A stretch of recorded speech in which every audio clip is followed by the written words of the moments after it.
हर बदलाव बिना बलिदान के नहीं होता। हमारे सारे विद्यालय नक्सल क्षेत्र में, लेकिन नक्सल के लोग हमारे विद्यालय की रक्षा करते हैं। श्याम गुप्त एक ऐसा नाम जिसने बिना प्रचार प्रसार के ग्रामीण और आदिवासी क्षेत्रों में वो कर दिखाया जिसकी कल्पना वर्षों पहले स्वामी विवेकानंद ने की थी। श्यामजी गुप्त ने उन क्षेत्रों के बच्चों को पढ़ाने लिखाने और हुनरमंद बनाने का काम किया जिन तक शिक्षा पहुंच नहीं पाई, जहां शिक्षा और स्कूल सिर्फ एक सपना था। जब गांव और नगर प्रेम सेतु में बंधेगा, तब ये गो भक्ति देश भक्ति में बदलेगी और ये देश भक्ति लोकतंत्र की शक्ति में बदलेगी। श्यामजी गुप्त एक संभ्रांत परिवार में जन्मे, लेकिन काम उन इलाकों में किया जहां आज भी संसाधनों की सबसे ज्यादा कमी है। 81 वर्षीय श्यामजी बाल्यकाल से स्वयं सेवक रहे और भौतिक विज्ञान में MA तक की उच्च शिक्षा प्राप्त कर 1964 में वे राष्ट्रीय स्वयंसेवक संघ के प्रचारक बने। प्रचारक जीवन में विभिन्न दायित्वों को संभालते हुए उड़ीसा प्रांत के सह प्रांत प्रचारक रहे। तत्पश्चात उन्हें वनवासी क्षेत्रों में कार्य संभालते हेतु 1989 में वनवासी कल्याण आश्रम के क्षेत्रीय संगठन मंत्री का दायित्व मिला और फिर इन्होंने रांची केंद्र बनाकर एकल के सघन कार्य में आज पर्यंत तक एकल को इस ऊंचाई तक पहुंचाया और देश के उन इलाकों में शिक्षा, संस्कार, संस्कृति की अलख जगाई जहां वास्तव में शिक्षा की जरूरत थी।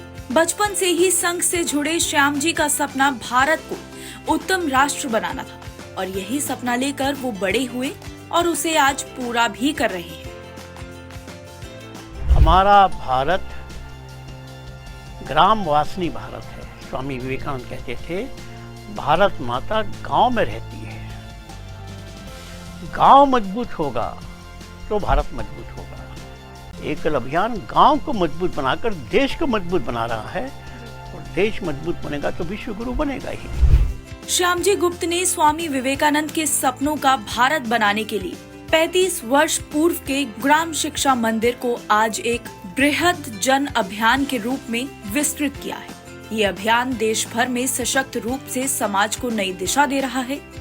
अभियान को और गति देने की जरूरत है। श्यामजी गुप्त ने झारखंड में धनबाद के टूंडी से एकल यात्रा का सफर शुरू कर आदिवासियों और वनवासियों के बीच शिक्षा की रोशनी के लिए सबसे पहले ग्राम शिक्षा मंदिर की शुरुआत की, जो आज एकल विद्यालय के रूप में जाने जाते हैं। देश भर में 1 लाख से ज्यादा विद्यालयों में आज करीब 25 लाख छात्र छात्राएं व लाखों की संख्या में युवाओं को रोजगार हेतु शिक्षित करने का श्रेय उनको जाता है।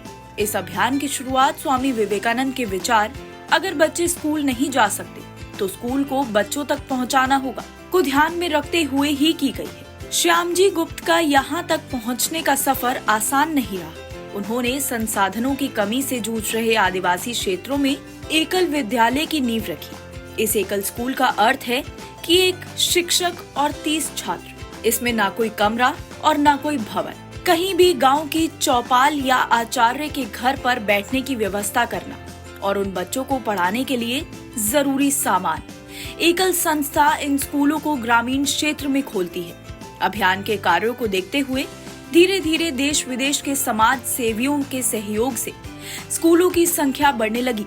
इन 35 वर्ष में ये 1 लाख के पार तक पहुंच गई है।